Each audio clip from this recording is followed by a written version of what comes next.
behind the English ship erupted with cannon fire, but the escape was too swift. In his quarters, one Captain Gibson arose from a sickly and drunken slumber, alarmed that the ship was moving. For 6 months, the English crew of Gibson's Spanish-backed privateering expedition had suffered at anchor awaiting documentation, deprived of the meager wages they had been promised. Gibson staggered to the quarterdeck, finding at the helm his own first mate, Henry Avery. Gibson demanded to know where the ship was headed, to which the bold Avery replied, "I am the captain of this ship now, and this is my cabin. Therefore you must walk out. I am bound to Madagascar with the design of making my own fortune, and that of all the brave fellows joined with me." Honest sailing had promised the crew long and oppressive voyages for paltry food and wages, and so sending Gibson and 16 others away in a small boat, Avery and 80 mutinous associates set a course for Madagascar, where ordinary men of their lot might seize their fortune with sword and pistol. Indeed, a fellow Englishman named Thomas too had ventured there and built his legend, plundering the treasures of the Indian Ocean. Rechristening their ship, the Fancy, the pirates sailed first to the tropical waters of Cape Verde to procure provisions.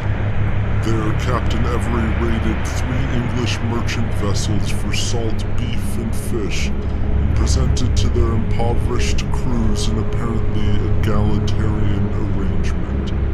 If they joined him, pirate code stipulated their loot should be divided in clear and fairly equal structures, and unjust captains could be voted out. Avery's own power was checked by that of his quartermaster, Joseph Dawson. 9 of the English sailors came aboard, and soon the pirates cruised into the turquoise waters of West Africa. Captain Avery knew this so-called slave coast well. After a stint in the Royal Navy, he had made a living here purchasing people from African chiefs and often stealing those slave traders as well. Men and women had begged for mercy as Avery shackled them below deck to starve and wallow in their own waste. Months later, he would haul out the survivors to be sold and to suffer the rest of their lives on plantations in the West Indies. Now, Henry Avery returned to this coast under different pretenses.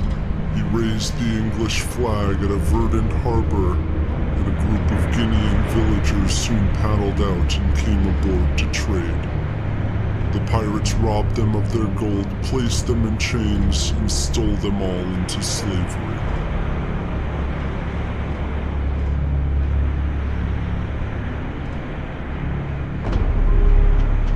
The crew continued south, stopping to remove extraneous decks from the ship, such that the Fancy became one of the fastest vessels on the Atlantic. With newfound speed, Avery chased down 2 Danish privateering ships and let loose a violent torrent of cannon fire. The Danes surrendered and relinquished 40 pounds of gold, chests of fine fabrics, ivory, and guns, and 50 large casks of brandy. 17 privateers joined the crew.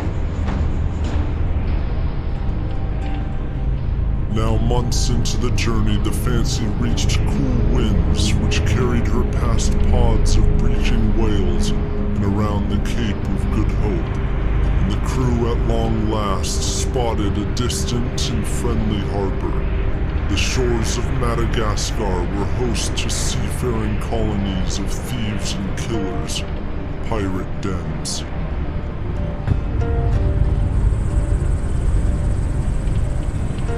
The men found their land legs ashore, merrily gorging themselves on the stolen brandy. The crew explored clicking jungles in the coming months and encountered Malagasy natives who traded them cattle for guns. There was risk in venturing far from these shores, for England's East India Company patrolled these seas. Its well-armed ships annually delivered England a fortune in tea, textiles, and spices from Indonesia, China, Persia, and the great Mughal Empire of India. Exponential profits lined the petticoat pockets of English nobles, such that the East India Company became at once a private trade monopoly and a veritable nation-state acting on behalf of the King of England, violently claiming foreign territory with its own mercenary army and navy. Threats to company trade from competitors or pirates would be punished. 3 company ships caught sight of the wanted Fancy after Avery had raided a French pirate ship and recruited 40 of her crew. They gave chase, but they reported that the modified Fancy sails so hard now that she fears not who follows her. The ship will undoubtedly go into the Red Sea, which will procure infinite clamors in India. Indeed, from the mouth of the Red Sea, a pilgrim fleet was to return from Mecca, laden with treasures and concubines from the Islamic world, bound for India, whose elegant ruling classes adorn themselves with gemstones and gold. The largest and most prized vessel in the convoy belonged to the Mughal Emperor himself, Aurangzeb, and it was called the Ganji Sawai, or the Gunsway. Rounding the Horn of Africa, Avery sailed to the port of Maid, Somalia. The locals rebuffed his offers to trade, so the pirates set fire to the town.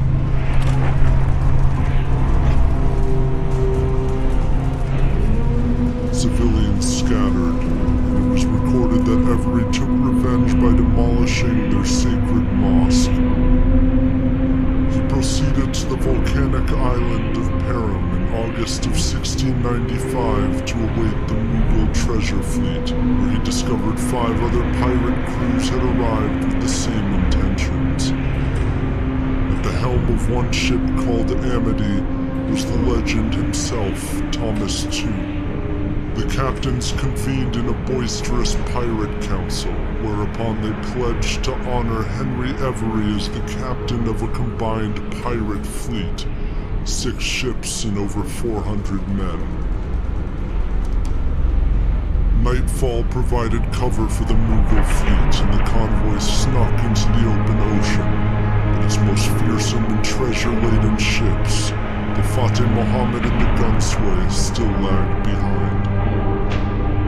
Pirates gave chase. Thomas Tew raised the black flag against the Fateh Mohammed, but the Mughals fired back. A cannonball tore across Tew's abdomen. His innards spilled into his own hands, and he collapsed dead. The Fateh Mohammed imprisoned some of his crew and sailed on until, a few nights later, a black form appeared up ahead.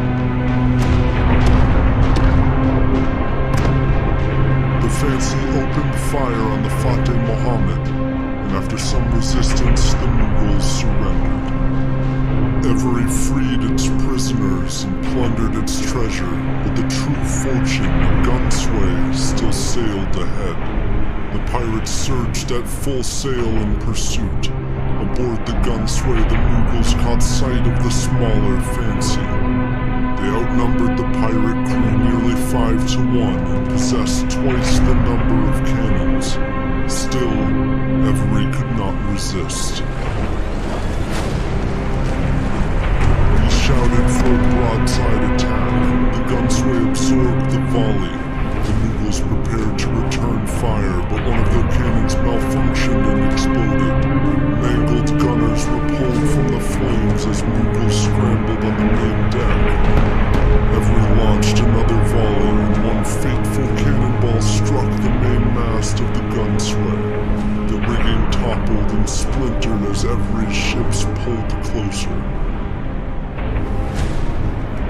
pirates began to scale the gunsway from all sides. They charged through desperate plumes of gun smoke and wildly locked swords with the Naval defenders. After hours of battle, the gunsway capitulated. Avery watched his pirates burn and torture Indian sailors until they confessed the location of all the treasure hidden aboard. Gaping corpses decorated the bleeding deck, and there wailed the female pilgrims, upon whom the pirates forced themselves again and again for days. Several women slit their own throats or drowned themselves to avoid the same depravity. Tons of shining emeralds, Arabian gold, ivory, and silk were carried proudly from the scene of this slaughter to the fancy. This was perhaps the most valuable treasure ever stolen. Avery took his massive share, and Quartermaster Dawson divided the remainder over a lifetime of sailors' wages for each man. The defiled gunsway returned to port some days after the attack. The Mughals demanded justice and blamed the East India Company for the plague of English pirates in their seas. Seeking to preserve commercial interests, England and the company sought to capture Avery and absolve themselves of guilt. But he was lost to the open seas. The pirates stopped briefly to purchase 90 slaves near Madagascar, and later to hunt sea turtles before traversing the Atlantic. 7 months later, the Fancy sailed into the quiet backwater bay of Nassau. Avery posed as a slave trader and bribed the governor with chests of gold and the Fancy itself in exchange for safe hiding. For weeks, the pirates exchanged coin for rum in the decrepit taverns of Nassau. But in due time, proclamations from the Lords Justices of England spread across the seas. We do hereby charge command all His Majesty's admirals, captains, and other officers at sea to seize and take Henry Avery and such as are with him on the ship to be punished as pirates upon the high seas. An enormous bounty was set and the crew of the Fancy disbanded. Some stayed in Nassau, most headed for corrupt parts of the 13 colonies, and Captain Avery purchased a small ship with some of his men and returned to sea.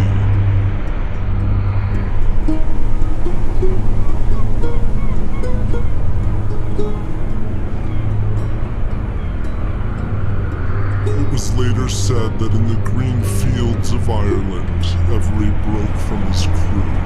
Told some he was going on to Scotland alone, others he told England. The fate of Henry Avery became, in the coming years, a tale told on pirate decks, a sailor's story belted in shanty taverns or scrawled in the dubious pages of popular books. Some said Avery squandered his wealth, or that he eloped with a Mughal princess, or that he now governed a free colony of pirates on Madagascar. Evidence for his whereabouts never came. The same year Avery disappeared, Joseph Dawson and a handful of the crew who had returned to Britain were paraded to Execution Dock in London to answer for their crimes.